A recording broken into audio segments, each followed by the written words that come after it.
봅니다. 네. 하반기 심령 부흥회 안내드립니다. 오늘 오후부터 부흥회가 있죠. 예. 부흥회 기간에 하나님이 주시는 새 힘을 얻어 남은 하반기를 믿음으로 승리하는 삶이 되시기를 축복합니다. 여러분 피곤하고 힘들지만 꼭 말씀을 사모하는 여러분 되기를 바랍니다. 우리가 지난주 말씀에도 나눴죠. 지난 말씀에도 믿음이 없는 악한 세대 예수님께서 꾸짖으셨잖아요. 은혜를 구하는 세대가 되어야 될 줄로 믿습니다. 네, 청년부 여름 사역 안내드립니다. 저희가 이번에는 청년부 여름 사역 때 저걸 준비했습니다. 선교사님 특강이랑 또 목사님 한 분 모셔서 특강 들어요. 그래서 저희가 계획했던 여름 사역은 28일부터 29일이지만 그 주간에 월, 화, 목 선교사님 세 분을 모시고 특강을 듣습니다. 이 부분 여러분 기억하시고요. 문의는 임원들한테 해주시고요. 신청도 임원들한테 해주시면 됩니다. 다음 페이지 한번 보여주시겠어요? 저희가 여름 사역에 회비는 3만 원인데요. 이제 만약에 시간이 안 돼서 선교사님 특강만 듣고 싶다 하시면 회비 5천 내시고 참여하셔서 줌으로 편한 곳에서 집중할 수 있는 곳에서 참여하시면 됩니다. 그래서 선교사님 특강은 소명 비전에 대한 것과 공동체와 이제 팬데믹 시대에 어떻게 하나가 되어야 할까 그 주제와 그리고 관계에 대해서 저희가 선교사님들에게 특강을 들을 예정이고요. 그리고 저희 이제 토요일하고 주일날 하는 청년부 여름 사역 가운데 토요일날 귀한 송중기 목사님 모시고 기도를 주제로 특강을 드릴 겁니다. 그래서 책도 많이 쓰셨어요. 그리고 베스트셀러시고 그래서 아마 청년들한테 도움이 되는 시간이 되지 않을까 싶습니다. 여러분도 자리에서 기도해 주시고 함께 여름 사역을 준비했으면 좋겠습니다. 어떻게 할 거냐면 저희가 매일 저녁에 기도회를 하고 있어요. 그 기도 카드를 나눠준 것 가지고 여러분들 10시에 알람 맞춰 놓으시고 기도에 참석해서 기도 각자 자리에서 여름 사역을 놓고 기도해 주시기 바랍니다. 그리고 금요 기도에 나오실 수 있으면 나오시고 나오시기 힘드시면 온라인으로 참석하셔서 청년부를 위해서 함께 기도해 주시기 바랍니다. 네. 말씀 보도록 하겠습니다. 말씀은 마가복음 9장 33절에서 37절 말씀입니다. 마가복음 9장 33절에서 37절입니다. 네. 마가복음 9장 33절에서 37절 말씀 보도록 하겠습니다. 한 절씩 교독하고 마지막 37절은 함께 읽겠습니다. 제가 먼저 읽겠습니다. 가버나움에 이르러 집에 계실새 제자들에게 물으시되 너희가 길에서 서로 토론한 것이 무엇이냐 하시되 그들이 잠잠하니 이는 길에서 서로 누가 크냐 하고 쟁론하였음이라. 예수께서 앉으사 12 제자를 불러서 이르시되 누구든지 첫째가 되고자 하면 뭇사람의 끝이 되며 뭇사람을 섬기는 자가 되어야 하리라 하시고 어린아이 하나를 데려다가 그들 가운데 세우시고 안으시며 제자들에게 이르시되 함께 읽겠습니다. 누구든지 내 이름으로 이런 어린아이 하나를 영접하면 곧 나를 영접함이요 누구든지 나를 영접하면 나를 영접함이 아니요 나를 보내신 이를 영접함이라. 아멘. 네. 오늘은 잊혀진 예수님의 길이라는 제목으로 말씀을 나누려고 하는데요. 여러분 마가복음에서 굉장히 중요한 주제가 하나 있습니다. 그게 무엇이냐면 제자도라는 주제예요. 그래서 그런지 이 마가복음에는 길에 대한 주제, 길에 대한 이야기가 많이 나옵니다. 어떠한 길을 예수님이 가고 있는지, 제자들은 지금 어떠한 길을 가야 되는지 그 길에 대한 주제가 굉장히 많이 나오거든요. 근데 오늘 본문을 보면 우리가 어떠한 길을 가야 하는지 제자들의 이야기를 통해서 이야기해 주고 있습니다. 예수님은 집에 들어오셔서 이제 제자들과 밖에 일정을 다 마치고 집에 들어오셔서 제자들에게 길에서 있었던 일을 물어보시죠. 그러나 어떻습니까? 아무도 대답하는 사람이 없었죠. 도대체 길에서 너희가 논쟁한 것이 무엇이냐? 왜 이렇게 아까 소란스러우냐라고 물어보시는데 예수님의 질문에 대답하는 사람이 아무도 없었습니다. 왜냐하면 제자들이 길에서 누가 더 크냐라는 주제로 논쟁했기 때문이죠. 제자들이 누가 더 크냐라고 논쟁하기 전에 오늘 우리가 읽은 본문 말씀 앞에 보면 30절부터 32절 말씀에 예수님께서 어떤 이야기를 하셨냐면 내가 곧 십자가에서 죽어야 될 것과 다시 3일 만에 살아나야 될 것을 말씀하셨어요. 예수님께서는 점점 십자가의 길을 걸어가고 계시고 있었고 점점 십자가 죽음과 가까워지고 있었습니다. 그런데 그 뒤를 따르는 제자들은 뭐 하고 있었나요? 예수님 뒤를 따르면서 누가 더 크냐 싸우고 있었던 거죠. 예를 들어서 이런 거죠. 목사님들이 모여서 서로 함께 하나님의 일을 도모하고 하나님의 일을 해야 되는데 그렇게 하지 아니하고 서로 자기 교회가 크고 성도 수가 많고 자기 교회에 더 많은 하나님의 일들을 한다고 막 자랑한다고 생각해 보세요. 여러분 얼마나 우픈 일일까요, 여러분? 근데 제자들이 예수님을 따라가고 있는데 예수님께서 이제 곧 내가 십자가에서 죽어야 될 것이고 내가 3일 있다가 부활해야 될 것이다라고 그걸 이야기하셨단 말이에요. 두 번째로. 마가복음에 총 3번 이야기하시거든요. 근데 점점 예수님이 십자가의 길을 걸어가시면서 십자가 죽음과 가까워지고 계시고 있는데 그 뒤를 따라가는 제자들이 뭐 하고 있었다고요? 누가 더 크냐라고 다투고 있었다라는 거예요. 세속화된 제자들의 모습이죠, 여러분. 이 모습은 세속화된 제자들의 모습입니다. 왜 산 아래서 귀신 들린 아이를 도와주지 못했는지 말해주고 있는 것 같아요. 세속화된 제자들에게는 은혜를 구하는 모습은 없고 누가 더 큰지 누가 더 큰 자랑거리를 가지고 있는지 그것이 중요합니다. 하나님의 일에는 관심이 없습니다. 그래서 귀신 들린 아이를 도울 능력이 없었던 것이죠. 예수님의 뒤를 따르는 제자들이지만 그들의 뒷모습은 예수님의 뒷모습과 많이 달라 보입니다. 그래서 길에서 무슨 이야기를 했냐고 물어보시는 예수님의 물음에 제자들은 아무런 말도 못했던 것이죠. 왜 아무런 말도 못했을까요? 잘못을 알고 있었거든요. 제자들도 지금 자기들이 한 행동 그 일들이 잘못되었다라는 것을 알고 있었거든요. 예수님이 기뻐하지 않는 것이라는 것을 알고 있었거든요. 여러분 잘못된 것을 알면 왜 잘못된 것을 알면서 왜 계속 그 길을 가려고 하십니까? 잘못된 것은 고쳐야 합니다. 잘못된 길은 방향을 돌아서야 되는 것이죠. 예수님은 12제자를 불러 모으시고 이제는 제자들에게 이야기해 주십니다.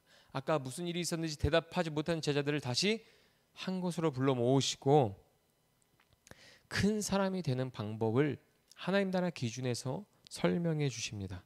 그런데 35절을 보면 제일 큰 사람이라고 말씀하시지 않고 첫째가 되고 싶다면 이렇게 하라라고 말씀하시죠. 여기 굉장히 특이한 거죠. 제자들은 누가 더 크냐라는 주제로 싸웠는데 예수님께서는 첫째가 되는 방법을 알려주세요. 왜 예수님께서는 누가 더 크냐라고 말하지 않고 큰 사람이 되는 방법을 말씀하시지 않고 첫째가 되는 그 방법에 대해서 이야기하실까요? 이유는 간단합니다. 모든 제자는 다 자기가 크다고 생각하고 있었어요. 자기가 작다고 생각하는 제자는 단 한 사람도 없었습니다. 여러분 혹시 신앙생활하면서 나의 교만함 때문에 여러분 혹시 괴로워하는 분 있습니까? 여러분 걱정하지 마세요. 다른 사람도 다 교만해요. 나의 문제가 아니에요. 제자들 중에 누구 하나 나는 저 사람보다 난 저 사람보다 나는 좀 못하다, 못났다, 부족하다라고 생각하는 사람이 한 사람도 없었어요. 나는 크다라고 생각했고 제자들이 논쟁한 건 뭐예요? 그 중에 누가 더 크냐라는 거죠. 그래서 논쟁의 주제가 누가 더 크냐였던 겁니다. 여러분 누가 더 크냐 여기서 누가 더 크냐는 단수예요. 단수. 누가 더 유일하냐 우리 중에서 누가 더 절대적이고 유일한 존재가 될 수 있냐라는 것을 가지고 싸웠단 말이에요. 근데 예수님은 복수로 답을 주십니다. 단수로 싸웠어요. 단수가 문제가 됐어요. 근데 복수로 답을 주세요. 누구든지 될 수 있다라고 이야기하거든요. 근데 누구든지 어떻게 해야 된다라고 이야기하셔요. 누구든지가 3번 나오거든요. 그 답변을 주실 때 보면 누구든지 첫째가 되고자 하면 사람들의 끝이 되고 섬기는 자가 되어야 한다라고 말씀하십니다. 섬김을 받는 자가 큰 자가 아니고 섬기는 자가 큰 자라고 말씀하십니다. 그리고 섬기는 자는 어떤 사람인지 3단계로 이야기해 주세요. 누구든지 이렇게 해야 큰 자가 된다. 누구든지 이렇게 해야 천국에서 으뜸이 될 수 있다. 첫째가 될 수 있다라고 이야기합니다. 첫 번째 누구든지 37절 말씀인데요. PPT 37절 말씀 좀 띄워주시면요. 같이 읽어보겠습니다. 시작. 누구든지 내 이름으로 이런 어린아이 하나를 영접하면 곧 나를 영접함이요. 누구든지 나를 영접하면 나를 영접함이 아니요 나를 보내신 이를 영접함이니라. 아멘. 여러분 예수님께서는 어린아이를 영접하는 자가 큰 자다라고 이야기해 주세요. 당시 어린아이는 존중받는 대상이 아니었습니다. 무시받고 멸시받고 힘없고 작은 그런 사람이에요. 근데 마가복음 10장을 보면 어린아이들이 예수님에게 오는 것을 보고서 제자들이 꾸짖어요. 오지 말라고 꾸짖습니다. 그런데 그 모습을 보고 예수님 어떻게 하십니까? 제자들을 혼내시죠. 어린아이가 내게 오는 것을 금하지 말라고 하시고 그 어린아이들을 안아주십니다.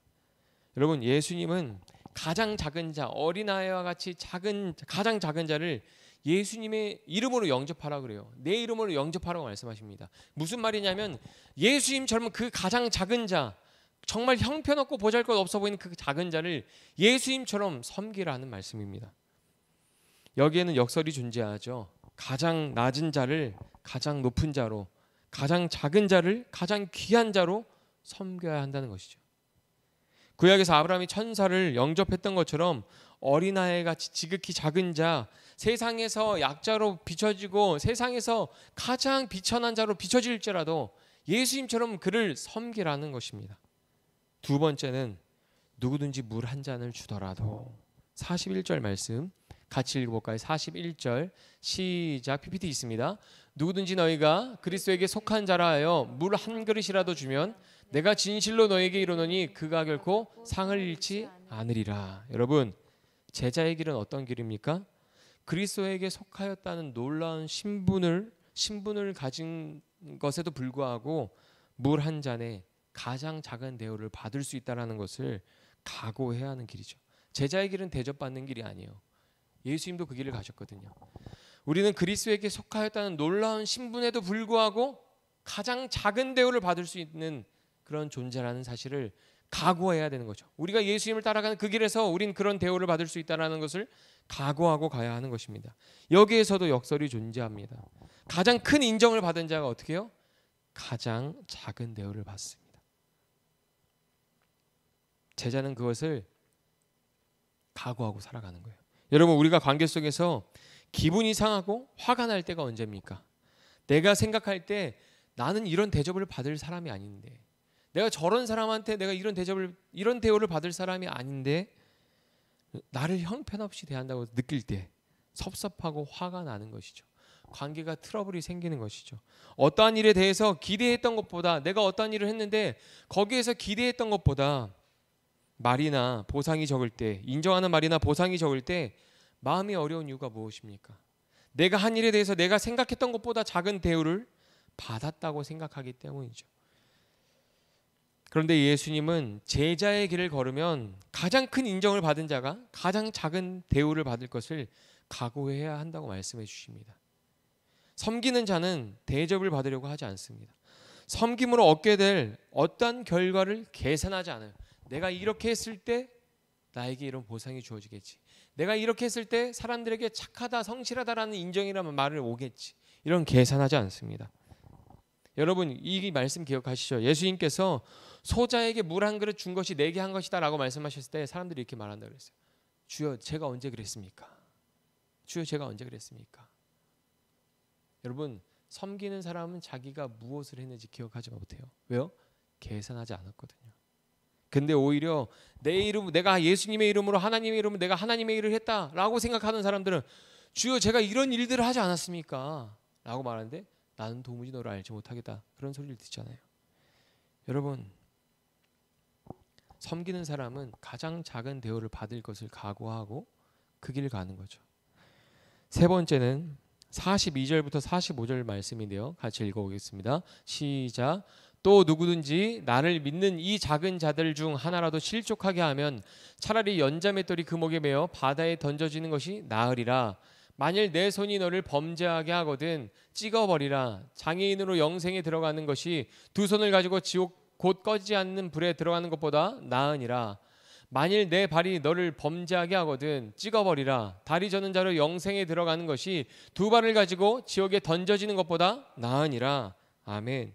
여러분, 세 번째는 이겁니다. 누구든지 상해를 받을 정도로 무사람의 끝이 되고 섬기는 자가 되어야 한다는 거예요.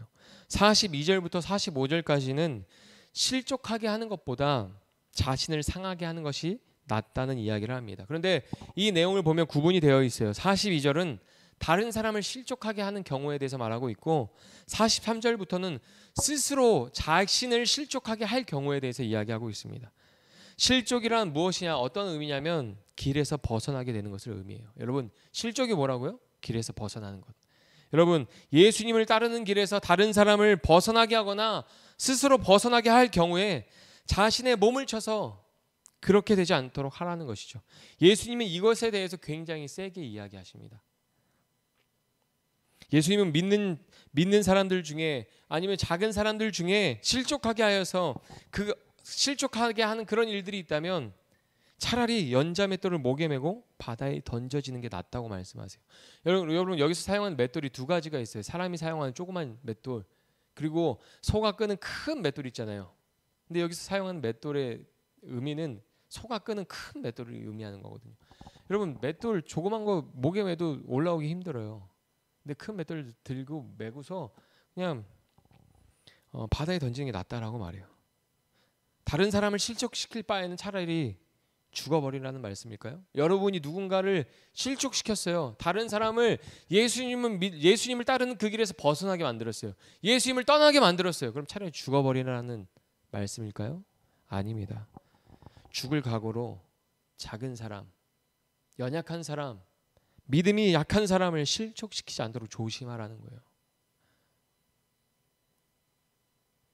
여러분의 신앙생활 가운데 여러분을 통해서 누군가 실족할 수 있다는 것을 여러분 기억해야 합니다. 그리고 누군가 실족하지 않도록 여러분이 신앙생활에 책임감을 가져야 돼요.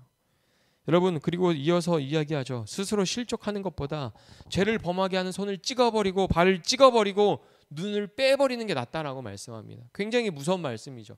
전 이게 무슨 말인지 모를 때, 청년 때 이걸 붙잡고 기도했어요. 하나님, 제 눈을 뽑아주세요. 제 손을 잘라주세요. 저를 차라리 제 발을 잘라주세요. 막 이렇게 기도했어요. 이것보다 범죄하지 않는 게 좋다고 하니까 되게 무식하게 기도했거든요. 근데 예수님께서 왜 이렇게 말씀하셨냐면 지옥이 있기 때문입니다. 지옥이 있기 때문이에요. 우리가 읽지 않았지만 그 이어진 말씀을 읽어보면 이렇게 이야기하고 있어요. 예수님이 가신 길을 가지 않으면, 실족해서 그 길에서 벗어나서 다른 길을 가게 되면 지옥에서 소금에 절여지듯이 불에 절여질 것이기 때문입니다. 그 지옥 때문에 예수님께서 이렇게 강하게 이야기하시는 거예요. 세게 이야기하시는 거예요. 다른 사람을 실족하게 할 경우에 연자맷돌을 메고서 바다에 던지라고. 네가 스스로 실족할 것 같으면 차라리 손을 찍어버리고 발을 찍어버리고 눈을 빼버리고라도 그 길을 벗어나지 말라고 말을 하는 겁니다.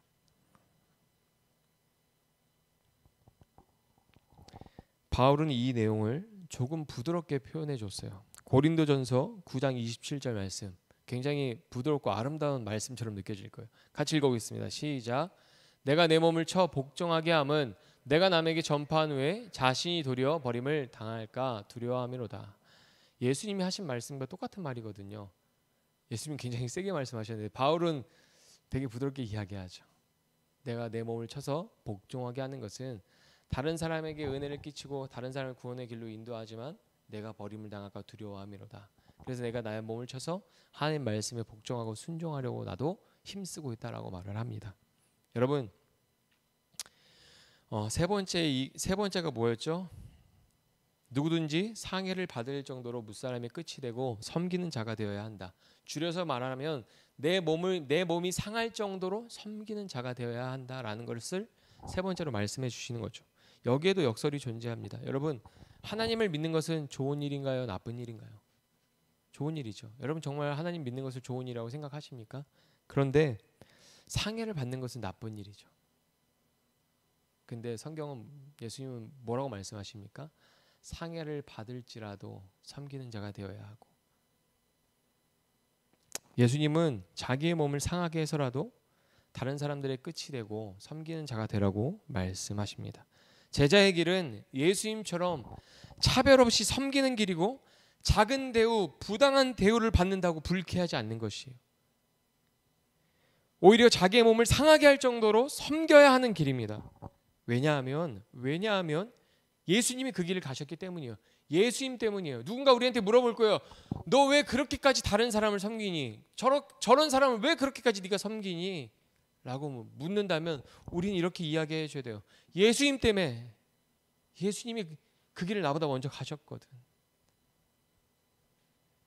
너 그렇게 작은 대우, 너가 한 것보다 고작 이런 작은 대우 받으려고, 이런 부당한 대우 받으려고 너가 여태까지 그런 삶을 살았니? 하지마 이럴 때 아니라고 거부할 수 있어야 돼요. 예수님 때문에 내가 한다고 말할 수 있어야 돼요.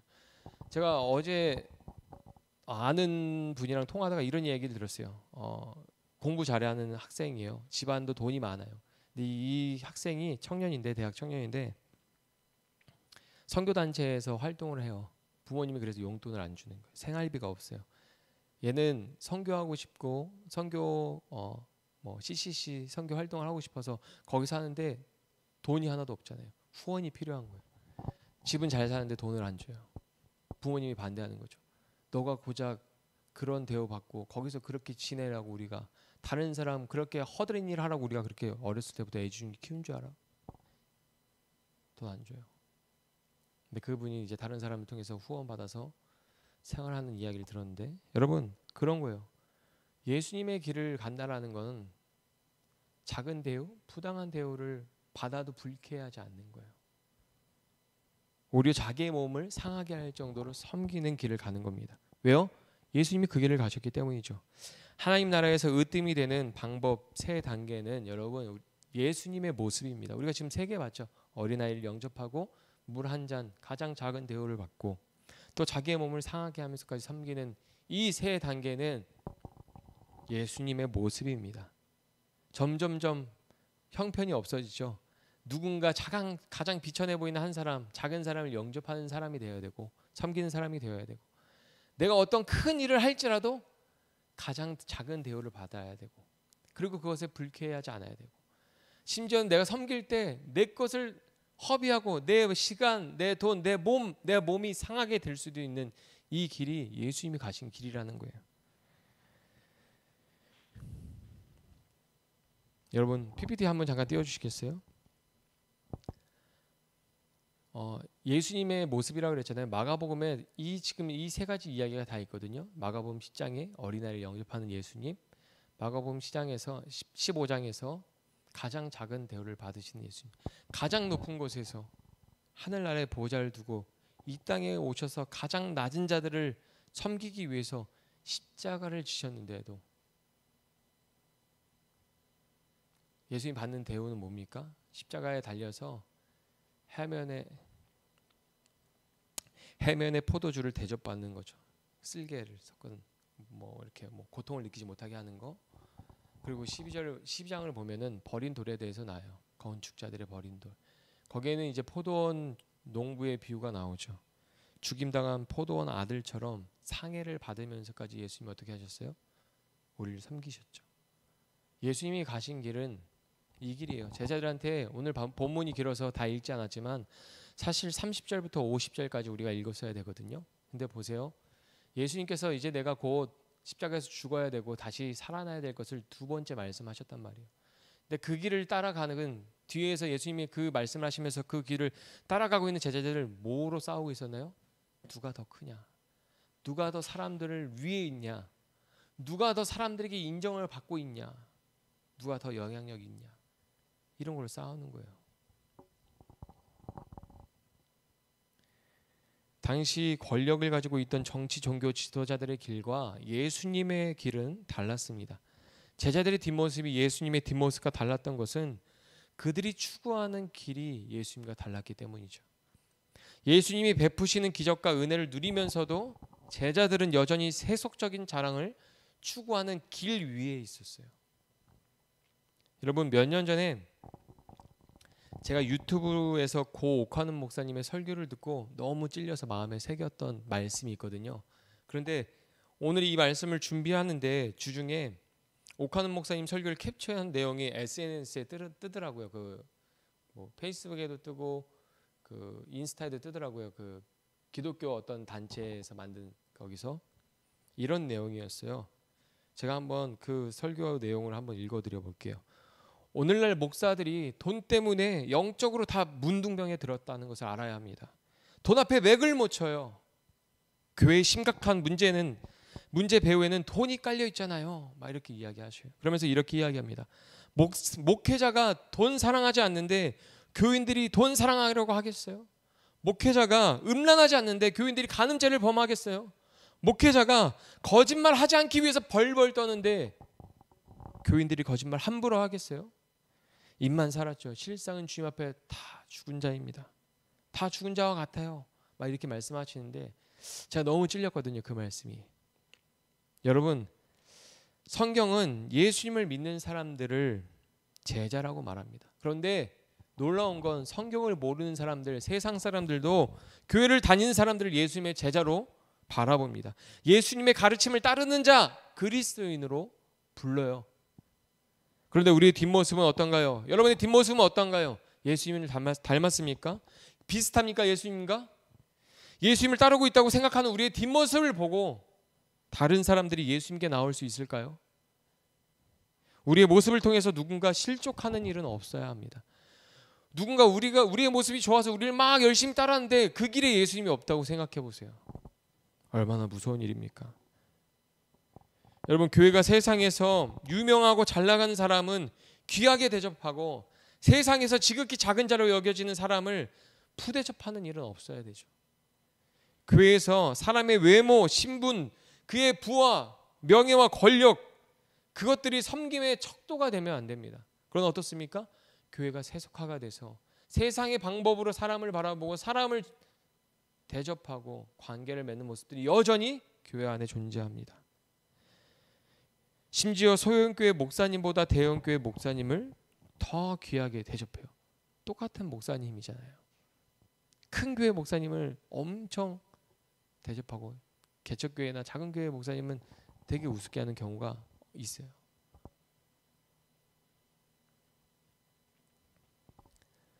담임 목사님을 엄청 높이지만 부교육자들을 그냥 알바생처럼 교회에 그냥 어떤 섬기는 사람처럼 생각하는 경우가 있어요.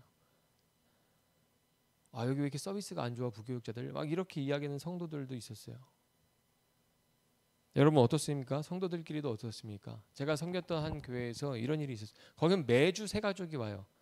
뭐 2주에 한 번씩 막 새 가족이 와요. 물론 해외의 특성상 뭐 출장 왔다가 아니면 여행 왔다가 잠시 교회에 나오는 사람도 많으니까 매주 새 가족이 있을 수밖에 없는데 그때 끝까지 공동체가 건강해지면서 끝까지 다 세상의 물을 빼지 못한 것 중에 하나가 이거였어요. 직업이 좋아요? 외모가 괜찮아요? 차가 있어요? 그럼 사람들이 가서 막 몰려들어요. 이름을 물어보고 어떻게 지내는지, 어디 사는지, 어디서 왔는지 막 관심 갖고 막 질문해요. 근데 그냥 평범한 외모에 뭐 직업도 괜찮지만 뭐 이렇게 말주변이 없어요. 그럼 사람들이 별로 안 가요. 그냥 교회잖아요. 세상의 방법으로 사람을 대하면 안 되는 거죠. 근데 교회 안에도 여전히 세속화된 그런 모습들이 있다라는 겁니다. 여러분, 왜 그런 일들이 교회 안에서 발생합니까? 왜 사람의 외모와 그 사람의 어떤 재력과 부와 명예, 어떤 그 사람들의 언변, 그런 것들을 보고서 왜 사람을 가려서 대합니까? 크고자 하는 마음 때문이죠. 여전히 그게 우리 안에 있는 거예요. 세속화되었기 때문입니다. 다른 사람을 작게 해야 자신이 커지는 문화 가운데 우린 살아가죠. 세상에서는 내가 크기 위해서는 다른 사람을 작게 해야 돼요. 다른 사람이 작아 보이는 말을 해야 돼요. 여러분, 그리스도인의 베이스가 무엇입니까? 예수님이죠. 우리는 서로 예수님처럼 바라보고 서로 사랑하고 섬기는 모습이 있어야 합니다. 여러분, 예수님이 가신 길을 여러분 기억하십시오. 가장 낮은 자를 가장 높이셨던 예수님, 가장 작은 대우를 받으셨음에도 불구하고 하나님을 바라보며 기뻐하셨던 예수님, 버림받았던 예수님, 그럼에도 불구하고 끝까지 섬기신 예수님, 그것이 예수님이 가신 길이죠. 여러분, 사랑과 섬김의 결과가 무엇이었습니까? 예수님의 사랑과 섬김의 결과가 십자가였습니다. 여러분, 불쾌한 마음, 여러분에게 불쾌한 마음 있지 않습니까? 관계하다가 교회에서 섬기다가 아니면 여러 가지 일들 가운데 불쾌한 마음이 있지 않습니까? 불쾌한 마음이 없어야 돼요. 가장 작은 대우를 받을 것을 각오해야 되고, 예수님 버림받으셨던 것처럼 내가 어려움 당할 것, 내 몸과 마음이 상할 것을 각오하고 예수님의 길을 가야 되는 것이죠. 무엇을 위해서요? 사랑하기 위해서, 섬기기 위해서 그 길을 우린 가는 겁니다. 하나님의 말씀과 은혜로 우리의 생각과 태도가 변화되기를 바랍니다. 예수님을 닮아가기를 바랍니다. 여러분, 그래서 예수님처럼 가장 낮은 자를 가장 높은 자로, 가장 작은 자를 가장 귀한 자로 섬기는 삶이 되시길 바랍니다. 예수님의 뒷모습과 우리의 모습이 닮았으면 좋겠습니다. 여러분 이 말씀을 여러분 잘 정리하셔서 여러분 마음에 새겼으면 좋겠습니다. 가장 작은 낮은 자를 가장 높이는 자가 되어야 하고, 가장 작은 자를 가장 존귀한 자로 여길 줄 알아야 되고, 여러분이 하는 일들에서 작은 대우를 받는다고 해서 마음에 불쾌한 것들을 품지 말아야 합니다. 왜요? 예수님이 먼저 그 길을 가셨거든요. 이 말씀 우리가 어떻게 실천하면 좋을까요? 한 주 동안 우리가 이 말씀을 묵상하면서 이렇게 실천했으면 좋겠어요. 첫 번째는 먼저 인사하는 거예요. 인사하는 거 어렵지 않잖아요. 다른 사람을 존중하고 높이는 건 인사하는 거예요. 먼저 만나면 안녕하세요 인사해 주시고, 우리가 요즘 만나기 힘들면 카톡으로 안녕하세요 안부를 물어주고, 이것이 낮은 자를 높이는 것, 작은 자를 존귀하게 대하는 것입니다. 여러분 인사하는 그런 신앙생활 하시기 바랍니다. 두 번째로 다른 사람의 언행으로 불쾌하지 않기. 여러분 한 주 동안 다른 사람의 언행으로 불쾌한 적 있으십니까? 없으십니까? 있죠. 왜 없겠어요? 내가 어떤 말을 들었을 때, 어떤 행동을 나한테 하는 걸 보았을 때 우리는 불쾌할 수 있습니다. 그러나 여러분 불쾌하지 마십시오. 불쾌하지 마세요. 하나님이신 예수님이 이 땅에 오셔서 사람들한테 가장 낮은 대우를, 가장 작은 대우를 받으셨어요. 심지어 침뱉음을 당하셨고, 손으로 뺨을 맞으셨고, 주먹으로 얼굴을 구타당하셨고, 심지어 십자가에서 온몸이 찢기시고, 채찍에 온몸이 찢기시고 십자가에 달리셨단 말이에요. 대우도 이런 허접한 대우, 형편없는 대우가 없죠. 그 예수님 따르는 우리도 다른 사람의 언행으로 마음이 불쾌할 필요가 없습니다. 그 사람을 존중해주고 높여줄 줄 아는 사람이 되어야 됩니다. 세 번째로 내 몸과 마음이 상하더라도 여러분 섬겨보십시오. 아무런 유익이 나한테 없더라도, 내가 어떤 수고와 어떤 관심과 어떤 사랑을 내가 공급하고 흘려보내도 아무런 반응이 없고 아무런 유익이 나게 없을지라도 여러분 섬겨보십시오. 사랑해보십시오. 왜 그래야 됩니까? 왜 그래야 됩니까? 예수님 때문에. 우리가 신앙생활 할 때 그런 모습들을 보이면 가까운 친구나 사람들이 그러죠. 너 왜 그렇게 사냐? 너 왜 그렇게 해야 되냐? 그럴 때 예수님 때문이라고 말할 수 있어야 돼요. 근데 어떻습니까? 우리는 다른 사람이 질문을 하기 전에, 다른 사람이 이것을 막아서기 전에 우리 스스로 내적 갈등이 일어나죠. 내가 왜 이렇게까지 해야 되지? 내가 왜 이렇게까지 해야 되지? 내가 왜 이렇게 살아야 되지? 스스로 내적 갈등 할 때 있죠. 그때 이렇게 말하세요. 스스로한테 예수님 때문에 내가 이 길 가야지. 스스로 여러분 그렇게 다 마음을 다잡아 보세요. 여러분 오늘 말씀 제목이 무엇입니까? 잊혀진 예수님의 길이에요. 제자들은 예수님 따라오면서도 예수님이 어떤 길을 가는지 몰랐어요. 그 길이 다 끝나지 않았잖아요. 근데 우리는 예수님이 그 길이 다 완성된 것을 다 알고 봤잖아요. 우리도 예수님처럼 예수님이 가신 길을 우리의 마음에 새기고 그 길을 우리가 따라갈 수 있었으면 좋겠습니다. 아멘이십니까? 지금 같이 찬양하고 기도하는 시간 가졌으면 좋겠습니다.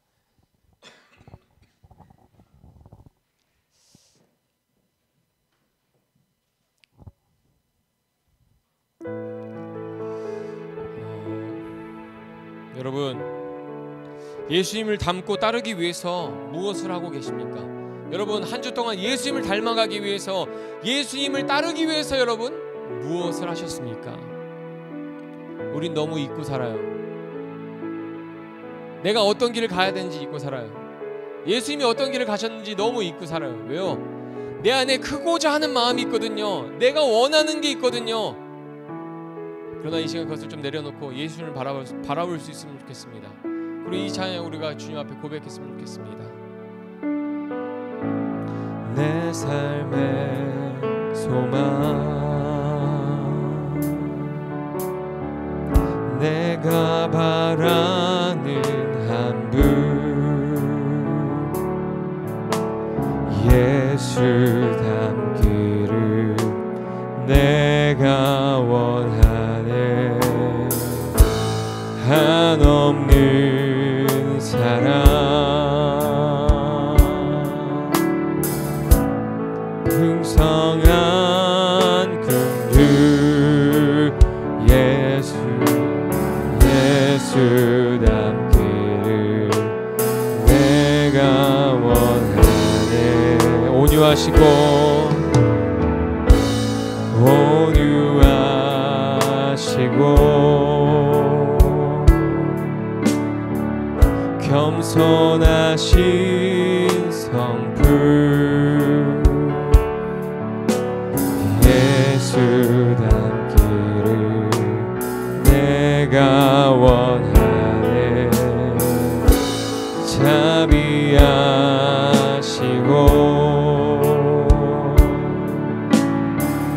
위로자 되신 주 예수 닮기를 내가 원하네. 예수 닮기를 예수 보기를 예수만 높이길 내가 원하네. 내 평생 소원 예수 닮기를 예수만 닮기를 내가 원하. 예수 닮기를 예수 닮기를 예수 보기를 예수만 높이기 내가 원하네. 내 평생 소원 예수 닮기를 예수만 닮기를 내가 원하네. 여러분, 예수님을 따르는 길은 어려운 것 같습니다. 우리가 두 번째 경우 봤잖아요. 그리스도 안에서 가장 큰 자로 여김을 받아도 고작 받는 건 작은데요, 물 한 잔. 상을 받는 건 물을 준 사람, 상을 받는 건 그를 영접한 사람. 신앙생활 하다 보면 시험에 들 일이 얼마나 많습니까? 마음에 안 드는 게 얼마나 많고 내 뜻대로 안 되는 게 불쾌한 게 얼마나 많습니까? 그러나 여러분, 예수님을 기억해야 합니다. 예수님이 어떠한 길을 가셨는지 기억해야 합니다. 여러분, 우리가 내 마음에 크고자, 내가 높임받고자, 내가 인정받고자 하면 절대로 우리 삶 가운데 예수님이 높임받을 수 없습니다.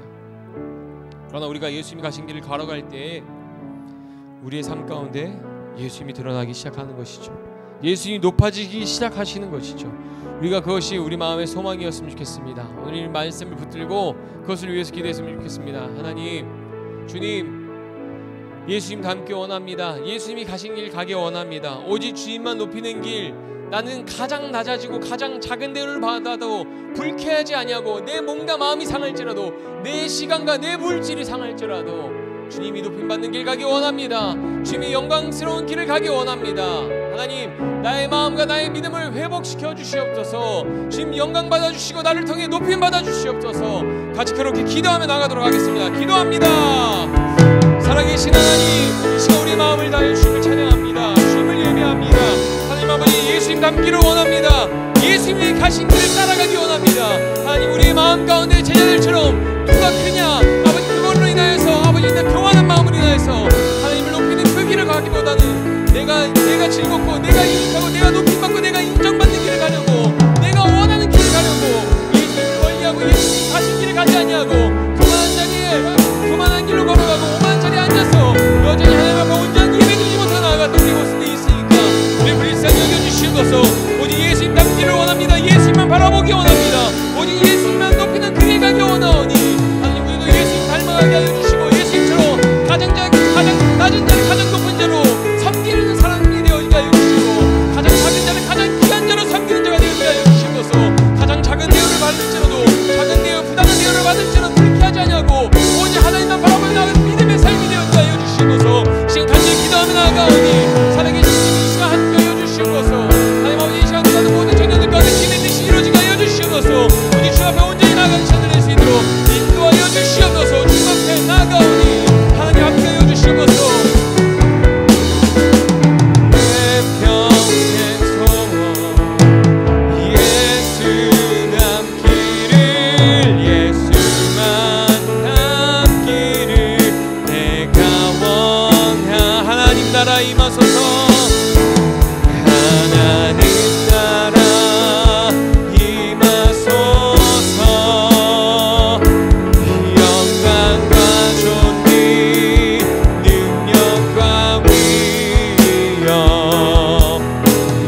삶이 너무나 은혜와 멀어져 있지 않습니까? 매일 은혜가 풍성하게 넘쳐나게 경험해야 되는 우리의 삶이 은혜에 메말라서 어떠한 길을 가야 되는지 잊어버리고 세속적인 길을 가려고 하지 않습니까? 자기의 자랑을 추구하는 길, 자기를 인정해주는 사람들이 모이는 곳에 가고 자기를 알아주는 사람들이 있는 곳에 가려고 하는 모습이 우리 안에 있지 않습니까?